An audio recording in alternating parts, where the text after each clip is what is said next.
Am I the prick for abandoning my family because my daughter protected my wife's affair?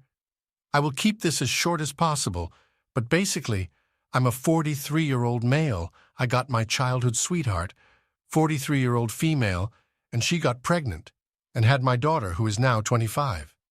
She was considered a miracle child because the pregnancy was difficult for my wife, and she was never able to have kids again, which sucked, but it worked out perfectly in the end.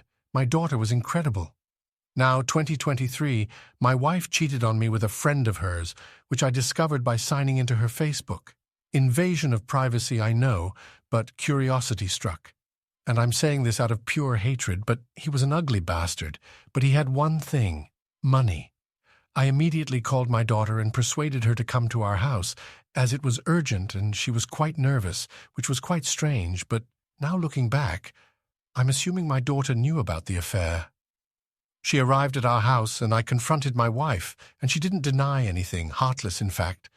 And she scolded me for having no affection, lacking intimacy. To be honest, she was right, but I was trying to achieve our goal, early retirement.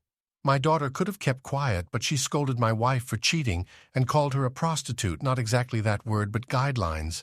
And while she isn't wrong, it caused my wife to expose her. My wife stated that she, my daughter, also had an affair since the pandemic. My daughter is engaged soon to be married. Apparently my wife had discovered my daughter's infidelity, and my daughter gave her lots of money to keep her quiet, so they both cheated.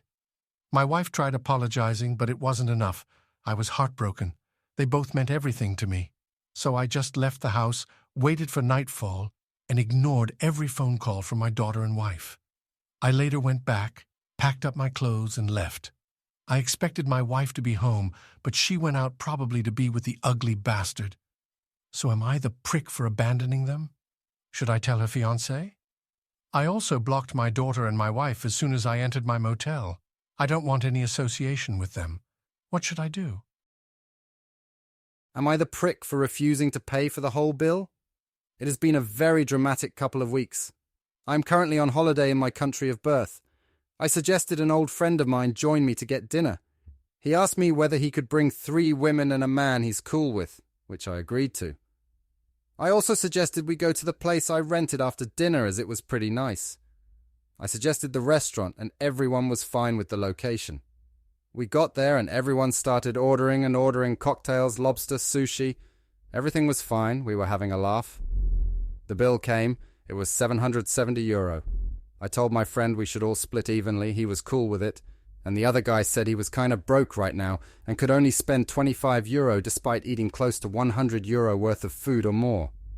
I knew things were about to go south. 2 of the women were on their phones, silent and disengaged. And the other woman had the audacity to openly and confidently suggest I be a gentleman and cover the bill as, "You are clearly doing better." I asked her why she'd assumed that, and she said, "That's what it seems like on IG."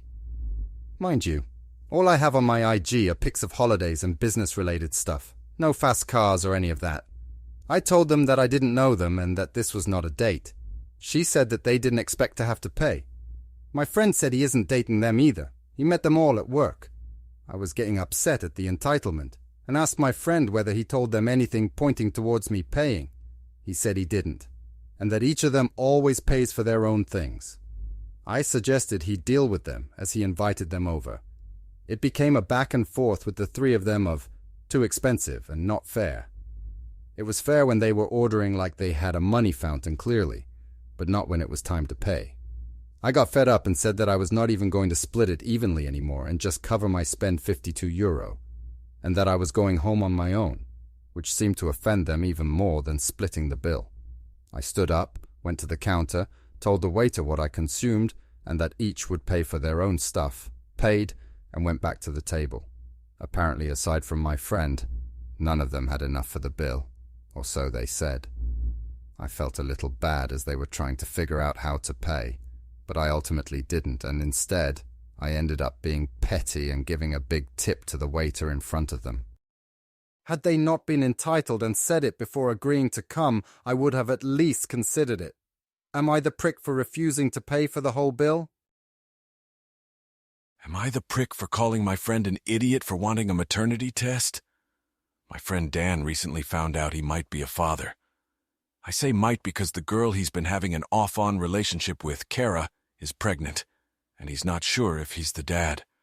She offered to get a paternity test once the baby is born and doesn't expect any kind of support until they find out if the baby is his. He's on board with that and appreciates that she's not pushing him into fatherhood if the baby isn't his. The issue is that when he was talking to me about it, he also said he wants to get a maternity test done to make sure the baby is hers. Kara is visibly pregnant.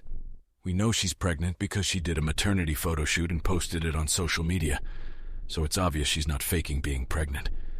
We've both seen her in person too, and she's most definitely pregnant. However, Dan believes that the baby might not be hers. I tried to explain to him that that's not how biology works, and unless she got an embryo implanted in her, then she's definitely the mother. She's a waitress and works for minimum wage plus tips, so I doubt she has the money to afford an embryo implantation. Plus, it's ridiculous to think that she'd do all that just to baby trap a guy who is unemployed and living with his parents at 32. Plus, he's never donated sperm. He's genuinely convinced that the baby might not biologically be hers, despite not only me, his mom, and our other friends explaining that that's not how baby's pregnancy works. He's still insisting on a maternity test and told me that I was being ridiculous and that I'm the one who doesn't understand biology despite me studying to be an autopsy pathologist, which has required quite literally years of biology classes. I got fed up and called him a senseless idiot and told him to call me when he got his head screwed back on straight. Ever since then, he's been spamming my phone and has gotten a couple of our friends to spam me as well, telling me I'm being insensitive and he's just stressed about possibly being a dad. I've tried asking him his reasoning, and he tried to explain to me something about how when women's menstrual cycles sync up, it's possible for them to share eggs. It makes sense to him because Kara lives with 3 other women, and their periods tend to happen around the same time. He thinks one of her roommates could be the true mother. He also believed in telegony up until a year ago or so, but our friends and I were able to explain to him why that's not possible. It took way too long for him to understand it, though. So, am I the prick for calling my friend an idiot?